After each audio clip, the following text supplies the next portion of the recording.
এই 2025 সাল যে মায়ের বছর যাচ্ছে মঙ্গল, মানুষের নানা রকম অশান্তি, বাধা বিভক্তি, ভাড়া, অ্যাক্সিডেন্ট, এইসব হাত থেকে মা জানি প্রত্যেকে রক্ষা করে। জয় মা বগলামুখী, জয় মা বগলামুখী, জয় মা বগলামুখী। 2025 সালে আপনার লাইফে যদি কোনো সমস্যা থেকে থাকে তাহলে আপনাকে এই দেবীর পুজো করতেই হবে। দশম মহাবিদ্যার অষ্টম মহাবিদ্যা মা বগলা দেবী। এই বগলা দেবীর মন্দির হলো দমদমে। এই বগলা দেবীর কে এবং 2025 সালে এই দেবীর পুজো কেন করতে হবে তার সম্বন্ধে জেনে নেব।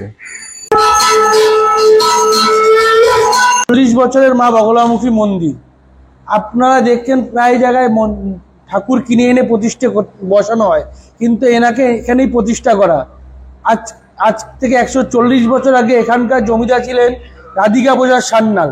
তার স্বপ্নে পাওয়া মা বগলামুখী মন্দির। এখানে একসময় হোগলা বন ছিল, ডাকাতরা ডাকাতি করে এখানে লুটপাট করে লুকিয়ে রাখতো।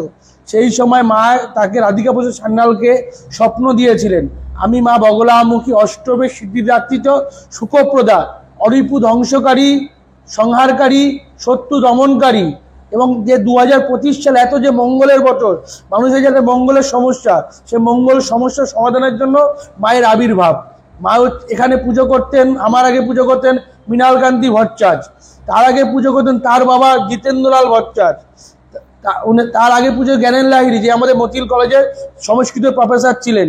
তখন উনি পারতেন না, তখন এই রাধিকা প্রসাদ সান্যালবাবুকে জানানো হয়েছিলেন, যে বলেছিলেন যে আমি পারছি না। তখন জিতেনবাবুর হাতে মন্দিরে হস্তান্তর হয় এবং জিতেনবাবুর যে সেজো ছেলে মৃণালকান্তি ভট্টাচার্য, আমার আগে যে পুজো করতেন, আমাকে যে মন্দিরে নিয়ে এসছেন, তিনি স্বপ্নাদেশে এবং অনেক দিন তিনি মাকে পেয়েছেন এখানে বসে।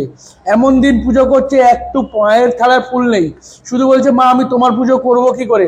এই বলতে বলতে একজন এক ব্যাগ ফুল দিয়ে গেল মায়ের পুজোর জন্য। এবং সে ঘুমের ঘরে তাকে প্রায় দিন রাত্রে মা মাথায় হাত বুলিয়ে দিত এবং প্রায় দিন এসে মা তার কাছে খেতে চাইতো। এবং এমন দিনও গেছে সে মায়ের ভোগ দিয়ে সে বাইরে গেছে, দেখছে একটা অপূর্ব সুন্দরী, গায়ে কাঁচা হলুদের বর্ণের মতন তার গায়ের রং, হলুদ পাড়ের শাড়ি পরা, হলুদ শাড়ি, গা ভর্তি গয়না, এসে বলছে বাবা তুই আমাকে কিছু খেতে দিবি। সে বলছে দাঁড়াও মা, আমি ভোগটা দিয়ে বেরোলাম, আমি তোমাকে দেব। সে মায়ের এই মন্দিরে বসিয়ে তাকে আসন পেতে, যেমন আমরা একজন ভগবানকে খেতে দিই সেরকম ভগবানকে খেতে দিয়েছিলেন। খেতে দিয়ে ওনাকে জল দিয়েছেন, হাত ধোয়ার জলটা রেখে ঘটিটা রাখতে ভোগের ঘরে গেছিলেন। তখন এসে আর ওনাকে দেখতে পাননি।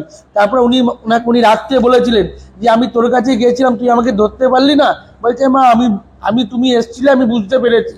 তুমি বলছে উনি স্বপ্নাদেশে পাওয়া, উনি নানা রকম সমস্যার সমাধান, কারোর বিবাহে বাধা, কারোর পড়াশোনা, কারোর মাঙ্গলিক, কারোর ভৌমদোষ, নানা রকম সমস্যার সমাধানের জন্য উনি কবচ দিতেন, স্বপ্নে পাওয়া।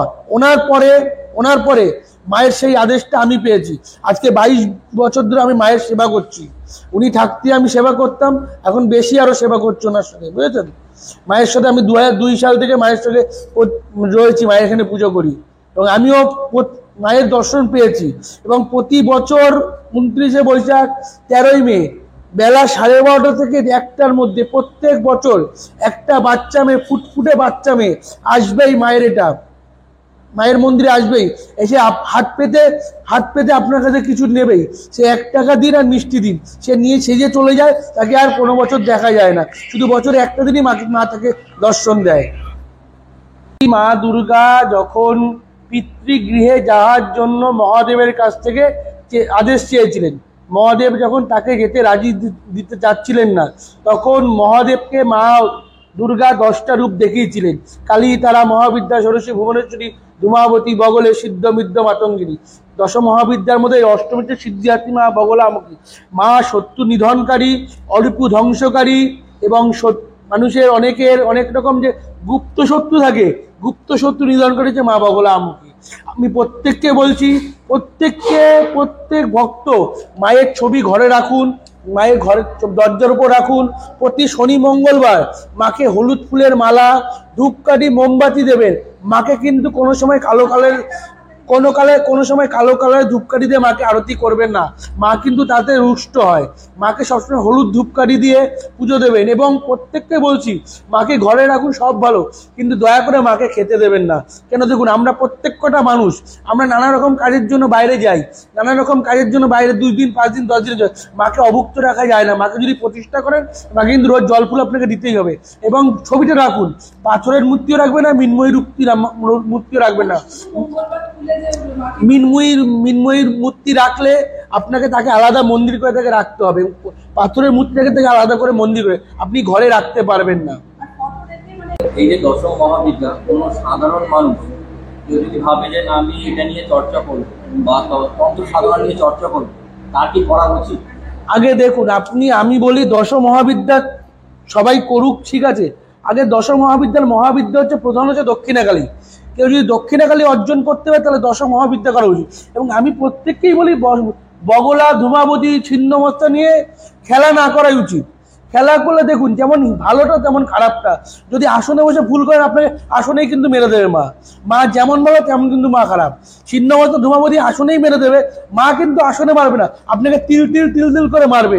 প্রথমে আপনার পারিবারিক দিক থেকে, আপনার জীবন থেকে সব আস্তে আস্তে মা কেড়ে নেবে যদি পুজোয় কোনো ভুল ত্রুটি অন্যায় করেন। সেই জন্য আমি বলি, আপনি এমনি মাকে পুজো করুন, সব ইয়ে করুন, কিন্তু দশ মহাবিদ্যার প্রধান যদি করেন, প্রথমে দক্ষিণাকালীর পায়ে ফুল দিন। রামকৃষ্ণ, নিত্যানন্দ মহাপ্রভু, এরাই হচ্ছে গুরুদেব এবং তার পরম্পরা, তার পার্শ্বদগণ। এবং এখন গুরুদেব তিনি মানুষ এইটা নিয়ে ব্যবসা করছে। তো তাহলে স্বয়ং রামকৃষ্ণ মুখ নিশ্চিত বাণী, তাহলে এটা তো ব্যবসা হচ্ছে। এখন দেখুন দিদিভাই, যদি কোনোদিন কোনো শনি মন্দিরে যান, শুধু একমাত্র শনি মন্দিরেই কালো ধূপকাঠিটা দেবেন এবং অন্য দিয়ে করবেন না।